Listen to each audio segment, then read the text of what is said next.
Hello, my name is Richard Haight, and today I want to talk a little about a lie that we have been told and that often goes unquestioned and almost always goes unquestioned in society, especially Western societies. And it is a lie that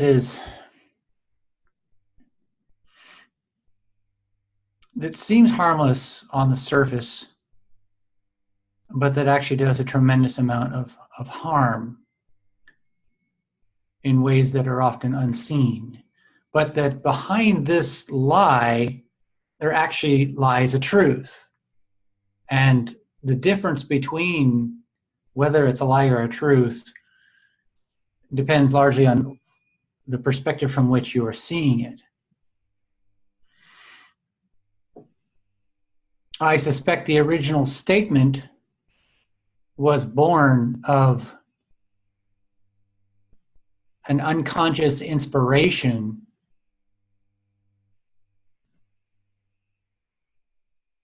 that was misinterpreted or has been misinterpreted.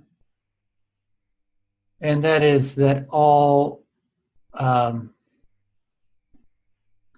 humans are created equal, that all of us are equal.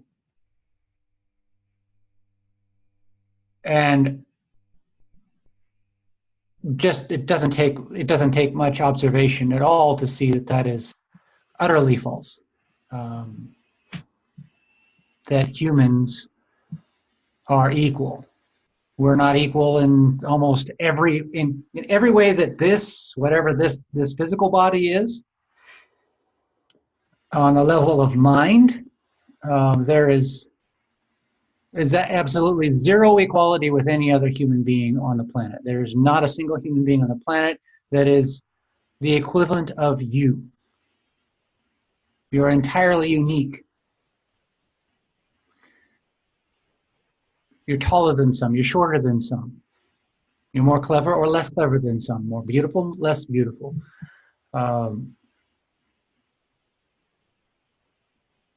Fatter, thinner, faster, shorter, slower. I mean, just any way you look at it, there's no equivalent. There's not a single person on the planet. Even a genetic twin, should you have one, is not equivalent to you in any way besides possibly genetics. And even that gets distorted very rapidly as soon as you have genetic decay from radiation or just daily life breakdown and change. And even genetically, once the human body is in existence, it starts to change in subtle ways. So there is not a single human being that is equal. And it is a very romantic idea that we are equal. I mean, and not even just in this physical body are we not equal. We're not born into equal opportunities. Some people are born into rich families, and some people are born into poor families, and some people are born into intellectual families, and some people are born into non-intellectual families. And they may be born in a community that has infrastructure, has electricity, has roads, and has business opportunities, or born in some place that doesn't even have roads or electricity. And the idea that we are equal, or that we should be equal, is extraordinarily toxic at that level. Why is it toxic? Because it's actually not relevant to reality. The reality is we are not equal. And to the point, and so long as one is resisting the reality, the physical reality, with the mind, there is suffering. And so if we say this romantic thing that we're all equal, no, that's just a lie. That's self-deceit. It's deceitful to your children. when I was a junior high school teacher, I used to think that way. I used to think all of my kids were equal. They all had the same chance to do well in my class. Reality is no, no, they didn't. Girls, sorry, I thought it was junior high school. Girls tended to do better than boys because it was conversational class, and girls tend to be more conversationally inclined. Boys tend not to be interested in conversation at that level. I mean, even men tend to be less interested in conversation than women on average. I mean, sure, there's individual differences, but if we look at the whole, you'll find that maybe women are 60% more likely to be conversationally interested. If you were to poll just random people from the general population, chances are 60% of the time, the conversationally interested individual is going to be a woman or a girl. And so the idea that my kids had equal opportunity in my class was not actually true, although I believed it to be so.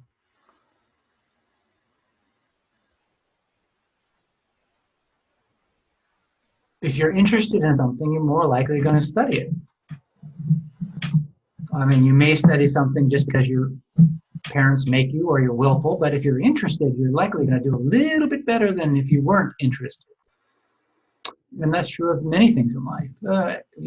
Going back to junior high school, there are some kids that, they're going to be more intelligent scholastically than others. And so they're more likely to be able to study and construct that mental map of the grammar structure of the language and so on and so forth, and be a little bit better at tests than they would otherwise be if they were less intelligent in that sense. And I know that there's people that get really offended at the idea that some people are more or less intelligent than others. But if people can be taller or shorter than others, then why couldn't they be more or less intelligent than others? They certainly could. I've had conversations with extremely intelligent people, writers and other teachers and people who just, they really want to believe that everybody is equally intelligent. And what ends up happening is they traumatize, you traumatize your kids, trying to force one kid to have the same mental potential as far as like critical thinking and all that sort of thing as another kid who is naturally inclined towards that. Because if a kid can't live up to it, if a kid doesn't have 160 IQ, they're not going to be doing calculus in junior high school. It's not going to happen. And if you try to force them, it's going to create a kind of trauma. And so the issue then is, I'm not trying to get into some kind of, I'm not trying to press anybody's buttons here. I'm actually going to talk about a truth that is behind that statement, one that is greatly misunderstood or utterly missed. The statement is true on one level and utterly false on every other level. The level that we interact with it, most people interact with it in their daily lives or even in lives at all, because we haven't reached a certain level of awakening. Utterly, it is a false statement from that perspective. And it causes a lot of trauma, a lot of suffering, either for you, if you've been recipient of the pressures of living up to the expectation, you should be intelligent or whatever, you need to be faster, stronger, better, or whatever, because everybody can do that, because we're all created equal. Then you understand where I'm coming from. This is actually coming from the perspective of the pain and suffering that people go through as a result of this false expectation born of a lie. Born of a lie. When I say intelligence, I'm talking about the tool that is the mind and its capacity to divide things up and organize those things into definitions and manipulate that data. That is not fundamentally you. I mean, it is not ultimately true. That can turn off. It's a tool. I mean, some people have a sharper knife than others. Some people are taller. Some people are better at sports. You know, they run faster. You know, if I can put a sword in 100 people's hands. They're not all going to reach the same level of swordsmanship. Even with the same level of training, the same level of dedication, I could pour all of my life energy into one person and it gets almost nowhere in traditional swordsmanship because they just have no physical balance, right? Whereas another person, they just really have a strong, refined sense of physical balance. Their inner ear is just really well developed. Their body is in good alignment. They know how to just move smoothly, and it doesn't take as much time. It's just a reality. And if you don't like that reality, that's on you. Reality is not wrong. Reality is as it is. If you don't like it, that's on you, and that creates your suffering. If I don't like it, it's on me. It creates my suffering. For a lot of time, much of my life, I didn't like it, and I suffered as a result of that. And not only did I suffer, my students suffered as a result of that. Of this willful forcing them to, do stuff that, an expectation. I really wasn't forcing, but this expectation that they were all going to be equal.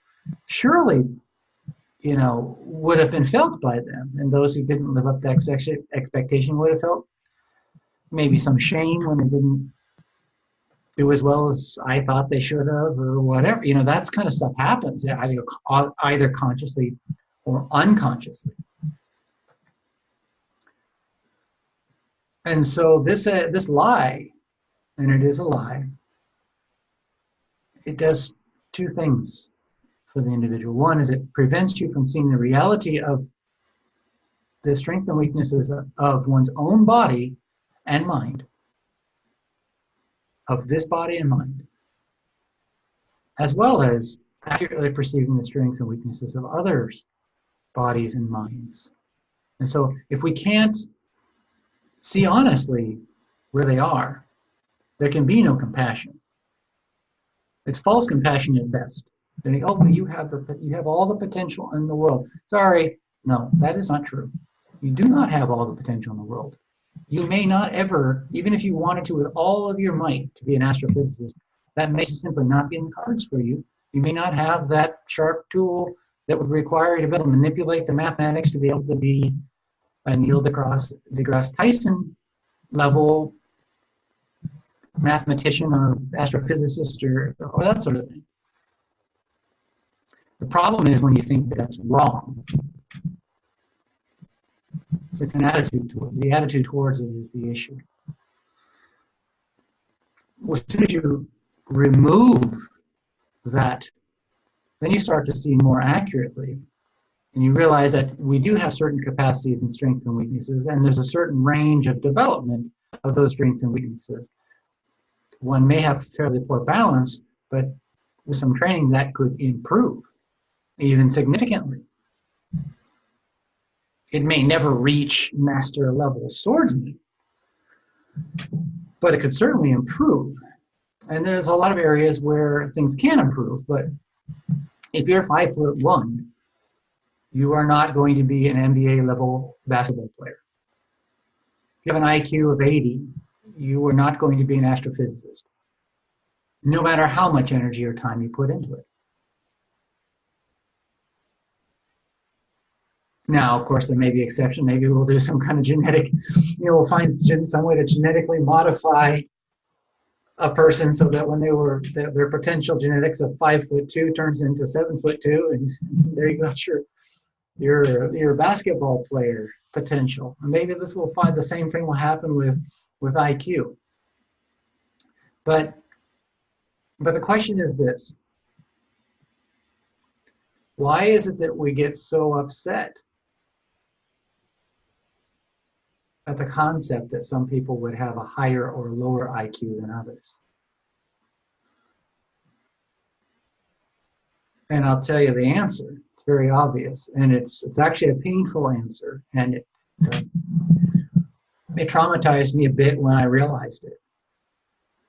It's because fundamentally we look down on things that are quote unquote less intelligent than us. We believe that there's virtue in intelligence. That's why we don't respect plants and animals fundamentally. That's why we don't see their intrinsic value. That's why we don't send our geniuses to war.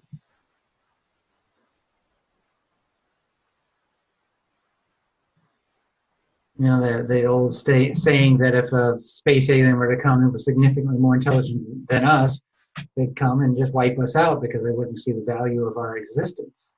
All of that is true when one exists through the window, solely through the window of mind. When one perceives the world through the window of mind, then there's this judgment on any being that has a lesser mind. Now, a person who's very, very highly empathetic by nature, maybe highly agreeable by nature, is more inclined to sympathize with those of quote-unquote lesser intelligence and feel bad for them. But that doesn't help either. Why do you feel bad for them? They don't have to feel bad for themselves. I mean, they have other strengths. You just don't see those strengths. And the ability to manipulate data is not the only value of a human being. So this talk really isn't about so much our differences. I mean, that's just obvious. If you don't see that, then you're in denial. And there's nothing that I or anyone could ever do to convince you otherwise. And that's on you. And that is your suffering. Or a form of suffering anyway, and is suffering that you are putting out on the world unwittingly. It's a suffering that is inundated the political system for a lot of reasons. I don't really want to get into that at this time. If you just watch the idea, political systems such as socialism, the idea that everything is equal, when you get to the extremes of that, it falls apart. You know, communist, that sort of thing. It falls apart because the reality is not everybody's equal. Not everybody can sing as well as Whitney Houston could sing. And that'll just simply never, I could practice singing for the rest of my life and I will never, ever, ever reach the beautiful capacities of Whitney Houston. And that's not wrong. It's not wrong. So should I suppress Whitney Houston's capacity to sing so that we are then artificially equalized?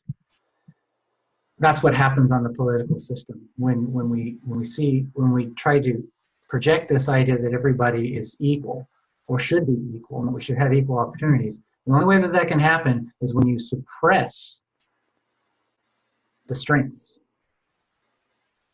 of everybody to the lowest common denominator. And I unconsciously started to do that in my classes, where I started to tune my lessons to the weakest level student. Well, of course, everybody who is more intelligently capable in terms of my conversation, conversationally capable, I guess, start to become bored out of their mind. That's when I realized, well, this isn't the right way to go. This isn't the right way to go. This idea that everybody's equal or forced equality is and now that's, for me, it was more unconscious. It wasn't like I was trying to force equality. It was all done unconsciously, and I recognize it, afterwards. But that's where society is heading, and it's based on a lie. And so what happens is when you try to live by that lie and force that lie into reality, you have to pull down all of the strengths of people, the things that make them unique. You have to hammer down the nail that's sticking up. And the result is a black and white, completely, utterly dead world with no beautiful music, with no spark. And that's a real issue. And at the level of mind, that creates a lot of suffering, because one can't be honest anymore. One cannot speak honestly. One cannot opine authentically about a situation. Inspiration is not possible when you hammer down every nail.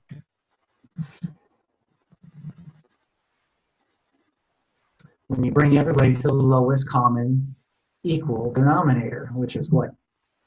Soil? Dead? That's what it is. That is the one common denominator of the physical body. This is soil. This is. And so that approach, it seems empathetic, it seems compassionate.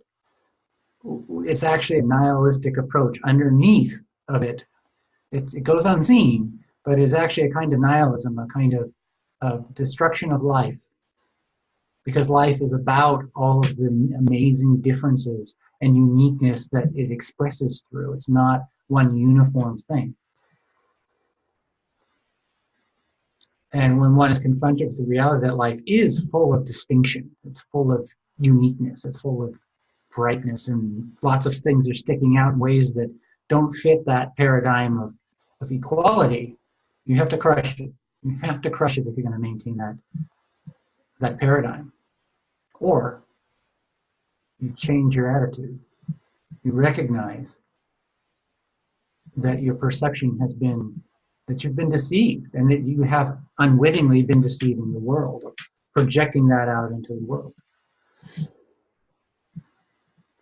I noticed this process in myself through a visionary process. I talk about this in the Psychedelic Leap. This is going through lifetimes of experience with these kind of things that I thought were truth, projecting out into the world and causing all kinds of endless suffering. Just as real as, quote unquote, the life I'm experiencing now, entire lifetimes in a period of, 3 hours, 4 hours,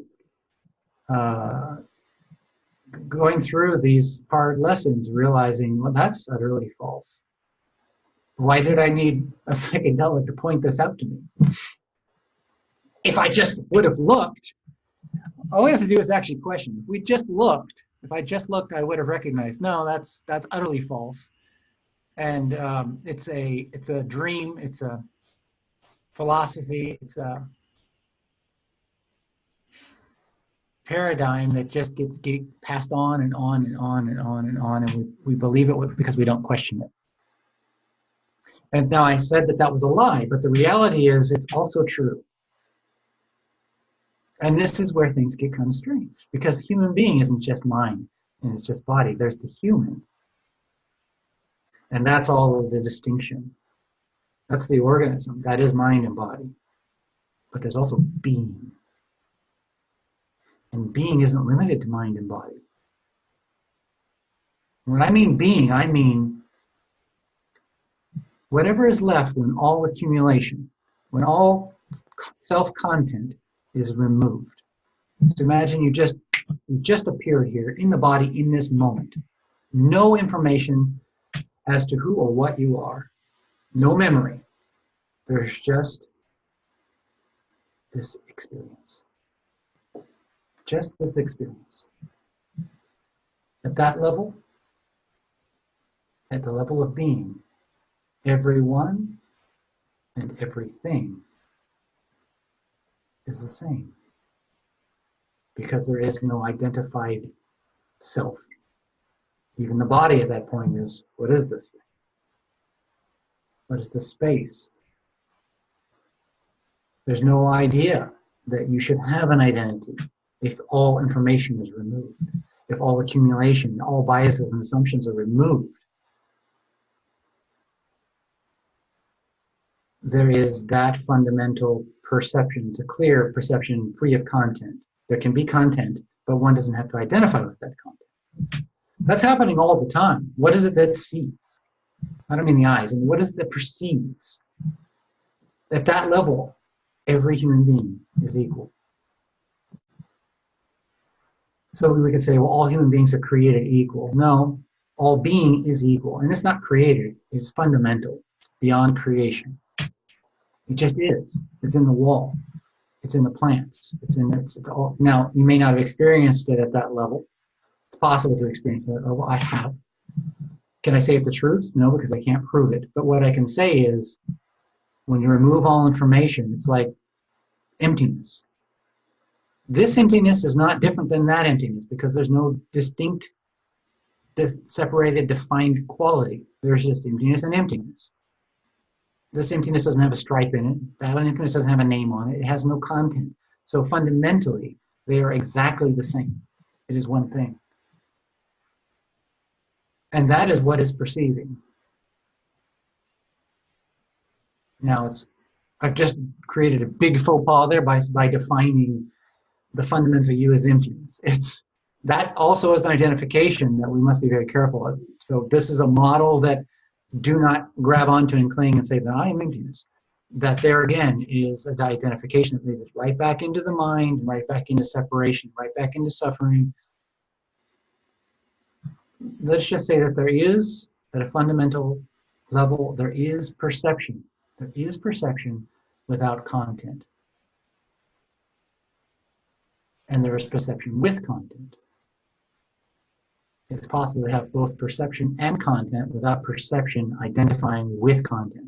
That is what allows us to live in the world in a functional way without being caught up by the content. Because it's once we get caught up in the content of self, I am this body, I am tall, I'm short, I'm intelligent, I am equal to everybody else, all that stuff, that's suffering. So no, this thing, whatever this is not equal to the thing next to it. It's not equal to, my wife is shorter, physically. The body is shorter. This body is taller. They're not equal. They're not equivalent. They're not the same. And that's beautiful. If her body was the same as this body, wouldn't have been the attraction. Her body is much more attractive than this body is from this body's perspective. That's a beautiful thing. Probably reversely so, she feels the same way. That's not wrong. Don't hammer down the nails. Recognize that that's been a lie and a truth. Almost everything you've ever heard is both a lie and a truth, depending on the perspective that it's perceived. This is why we don't cling to anything. We fully embrace life. We fully make use of information. But we don't assume that it is ultimately true. We're open to having that information corrected. And that information is never us. What is us? What are you? Let that be a forever mystery. Just bathe in that, whatever it is, and let it be. As soon as you try to figure it out, you're sleeping. You're back in the dream, and back in suffering. Let it be open, let it flow. Relax into all that is. I hope this you find this video useful. I believe if you really pay attention to it, you will see what I mean, how destructive the identification that all is equal, that all humans are created equal, truly is a form of suffering that is quite limiting. Your body is unique. It has strengths and weaknesses, and that is the challenge through which being navigates without clinging to. That's the test. That's the challenge. That's the fun. There will be pain in the body. The body will die. The body will get sick. Can you remain aware? Can you embrace the experience while letting it pass? That's the path. So I guess that's about it. I just wanted to remind you, I've got a seminar coming up in September, third week of September. You can find out information on that at my website. It'll be on the store link. I've also got ebooks you can purchase directly from the store link. There are some countries that can't access the books through book sellers and that sort of thing. So you can actually download a book directly from my website in such a case. And hopefully that will be useful to you. Other things, I don't know if I will have to evacuate. We've got a number of fires right around here, getting very, very close, and so I may have to evacuate, and I might not be able to produce videos or respond to emails. We've got hazardous levels of smoke around right now, and we're kind of in the fog of firefighting. There's so much smoke that airplanes and helicopters are unable to fly, and people are panicked. We've got the National Guard on the road, so you can't drive around and find out what's going on.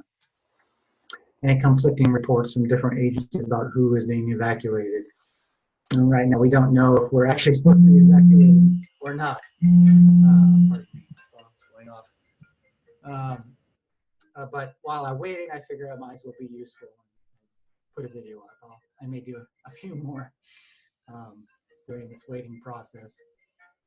But again, this is just another experience. So, you embrace it and let it go simultaneously. That's the way. And if the house burns down, I guess we'll have to find another place to have the seminar. So if anybody has any ideas, let me know. Any quote unquote bad thing could be turned into a good thing. Our property is pretty limited. It's the number of people we could have, but maybe another place instead of 10 or 15 students on the retreat, maybe we could have 50 or 100. So if you have any good ideas, let me know.